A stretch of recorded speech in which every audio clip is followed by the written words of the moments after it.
It's me, it's Queen Osset Haru, and thank you for joining me for another wonderful edition of Ask an Aquarius. If you haven't already, please hit the red subscribe button and smack the bell. All right, guys. So I was asked to do another Q&A. Now, generally, I really wanted to do this as a live session, but I cannot figure out how to talk on the camera and do the comment section at the same time. So I'm gonna have to get somebody to read the comment section and maybe like feed me the questions in my phone or something, but I haven't figured that part out yet. So I figured that I would just do this Q&A the way I always do, and you can ask me questions or respond underneath this video. So I got questions and I'm not familiar with them, so I'm just gonna go. Okay, you're getting a candid conversation here. First, how do you get your teeth so white? I do use a toothpaste whitener. I use a regular old, like, what is it? Colgate or Crest or something like that. Like a regular old, whitening toothpaste. Oral-B or something like that. Basically, I get whatever one is on sale. But I always use a whitening toothpaste. Now that I'm getting older, and I get my teeth cleaned, obviously, every 6 months. And now that I'm getting older, I'm like, shit, teeth don't hold up too well. So I'm really serious about them at this point in my life. So flossing and that kind of thing. But the whiteness comes from that toothpaste, I'm sure. 2, how did you know that you were a lesbian? Whoa, well, it was trial and error because I didn't know at first. At first, at the very beginning of my consciousness, I was bi. The first person I ever kissed, I was 5 and she was 5. It was a woman, a girl. 5, I was 5 and she was 5, a little girl.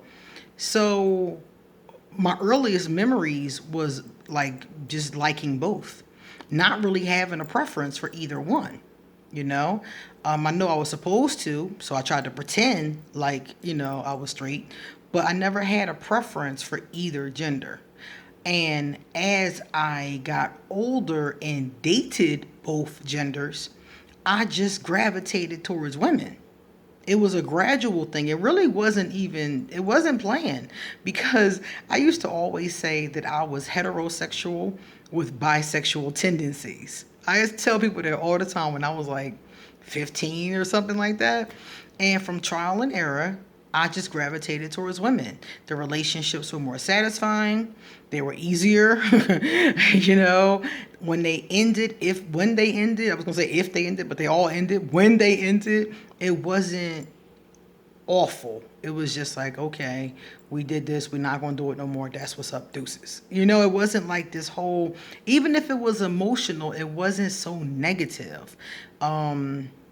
It was just easier. It was easier and the relationships were better and I was happier. So I just gradually went in that direction. It was just really trial and error. And before I knew it, I was 22 when I came out the closet. And when I came out the closet, that was pretty much the end. Voldemort did happen after that. But that was because I was lonely. I broke up with this girl and, he was hanging around praying. He was praying, trying to do his thing. And I was going through something emotional and I leaned on the wrong person. And that's how that happened. And it was just a game to him, but it was an emotional thing to me. So basically, that's what happened, trial and error. It's just always been more satisfying and more fulfilling, and it still is. So after a while, I was like, it doesn't make sense. It doesn't make sense to do something that's not working, So if something's not working, but something else is working, it makes sense to do what is working. So at a certain point, I just decided to do what was working. What about women do you find appealing? Their personality. I think it's a combination of everything. It's their personality. It's the way that they look. It's their face.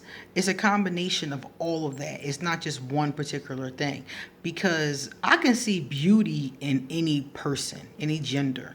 But there's something about the beauty of a woman that is particularly alluring. It's like a male peacock with that beautiful colored tail, Women just kind of sparkle to me in a way that men just don't.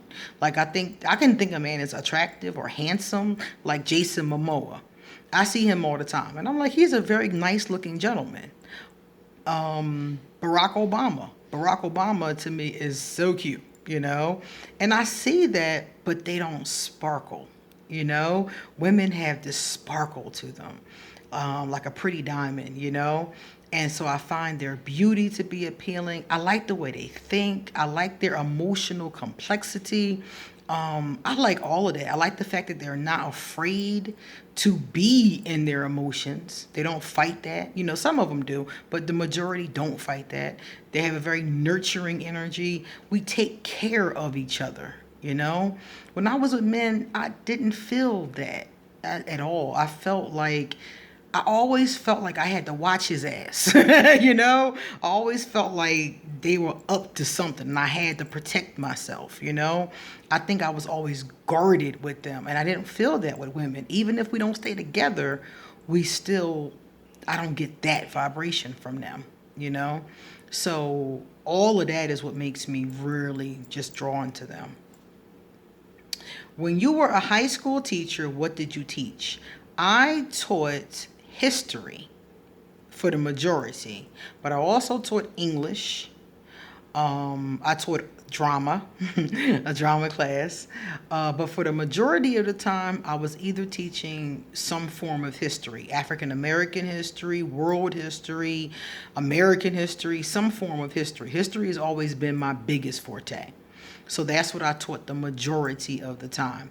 And I taught high school. So I taught high school and I taught special education. So my kids were what they call learning support. So I taught special education, always history classes, or the English ones. And then the drama class, I only taught that once. That was something I had to teach, though. I didn't, that wasn't something I wanted to teach. And I also ran the Gay Straight Alliance. And that was basically a support group for young people who were trying to understand their sexuality. Most of them were either bi, curious, gay, lesbian, somewhere in there, you know. We had a couple straight people because they called the Gay Straight Alliance. So we did have some straight people that were in the group, which was really cool because it gave a nice balance to it. And I did that every week. I did that every week for years. That was one of my greatest contributions to that particular community. How did you get a daughter? At one point in time, I was married to a man. Like I said, I was bi. And so for a long time, I dated both genders. And then I got married. I got pregnant, then I got married. And then I got divorced. Many years later, not even many years later, I got married at like 18. I got divorced at like 21, I think it was. So a couple years later, I was just like, this is not working. I'm not going to keep doing this. And I had my daughter during that time. And that's why I only have one daughter, because after I divorced him, that was it. Me and men we was done. I did date a couple other guys after my daughter's father. But by the time I was like 21, 22, it was becoming very obvious that it just wasn't working. So that was it. But that's how I got my daughter. And I'm lucky because I probably wouldn't have had any children at all if it wasn't for that situation. So I was 17 when I got pregnant. I was 18 when I got married. So I was very, very young. And I don't recommend that. I don't recommend that to anybody. The only good part about that is that now she is grown. She's 24 going on 25, and I'm 42. So I'm not that much older than her. So we get to have fun. We get to go, on vacation together. We get to go to a club, go to the bar. If I was like 65 and she was 24, that probably wouldn't be as easy to do. So I like that part a lot. But I really do not recommend getting married and having kids that early. I thought I was in love, and I also wanted to escape my mother. But that's a different story.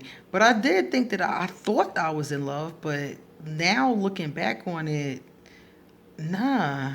I think that I was just a really young girl who was looking for somebody to care about me. I think that's really what it was. And so I married somebody who I thought would fulfill my fantasy and my fantasy family that I wanted to have all those years. And that's not how life works. It's not how life works, and I learned that the hard way. What is a high priestess? I'm a high priestess. A high priestess is a priestess. It's just like a priest or a holy person or a shaman or a medicine woman. It's somebody that does spiritual work. And different cultures, that work looks different.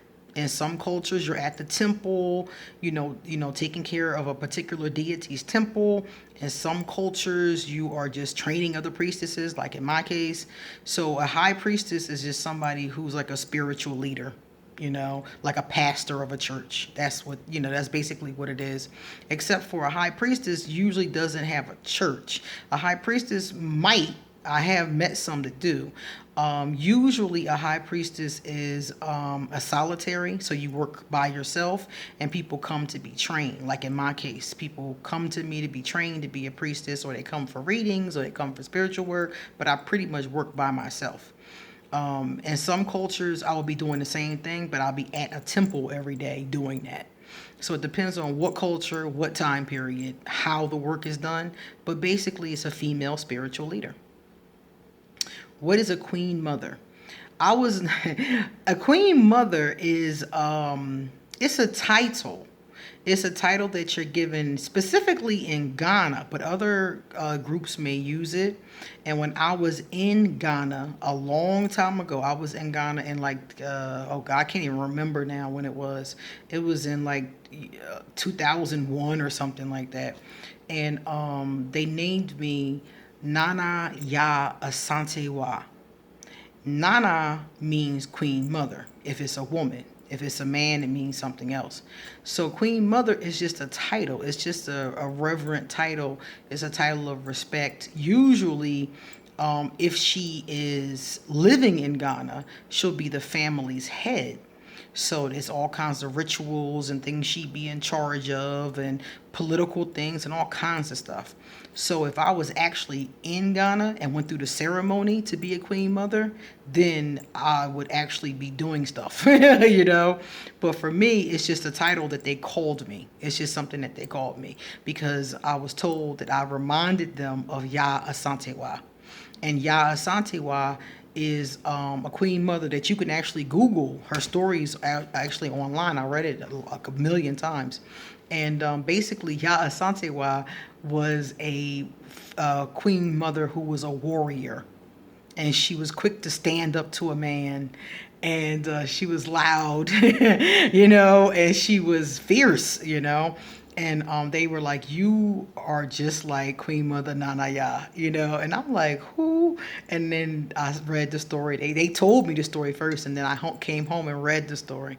So a Queen Mother is just a title of respect, and it's given to someone who is respected by a group of people in that particular culture. And if you take it a step further, like I said, and go through the ceremony, which they call being installed, you're then not just a title, you actually have rituals and things you're in charge of doing.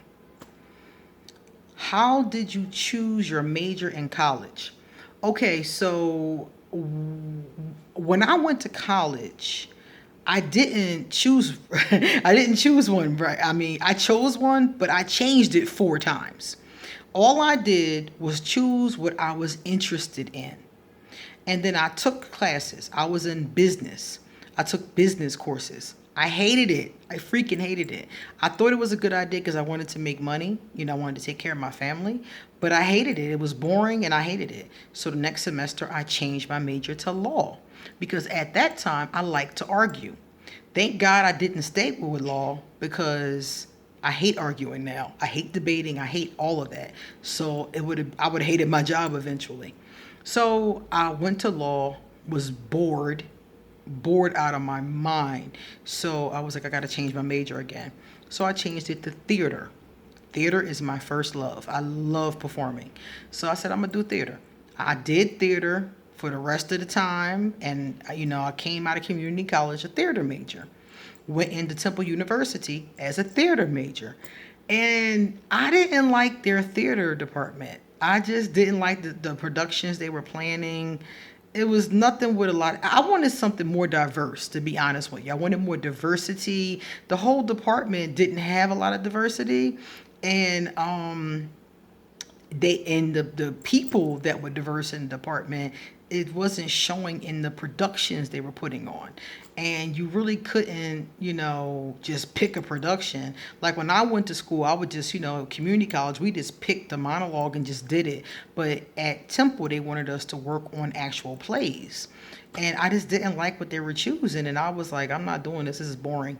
And at the time, I was taking African American history courses, and I loved them. So I changed my major again. And I loved it so much that I stuck with it for the rest of the 6 years that I was in school, and ended up getting a master's degree and a bachelor's degree in African American studies, they call it. And that's how it happened. So if you're trying to choose a major, I would say just pick something that you really, really have a passion for, because you'll make that into your career. Don't pick something just because you're like, okay, I can make money on this. Because that's what I did with law and business, and ended up having to change it. I say choose your passion. Whatever you're the most passionate about, that's what I would make my major, and that's what I would make my career off of. That's what's going to make you the happiest. Because after you come out of college and you have to have a career, if it's something just for money, you're not going to be happy. I noticed that it's not going to make you happy. Your career has to be more than that. And the last one is not a question, it is actually a statement. Today, one of the comments was, I hope that as your channel grows, you don't let it get to your head. I need your voice of reason. Well, first of all, thank you for the vote of confidence that you think my channel is going to grow. Thank you very much, because that is definitely manifesting energy.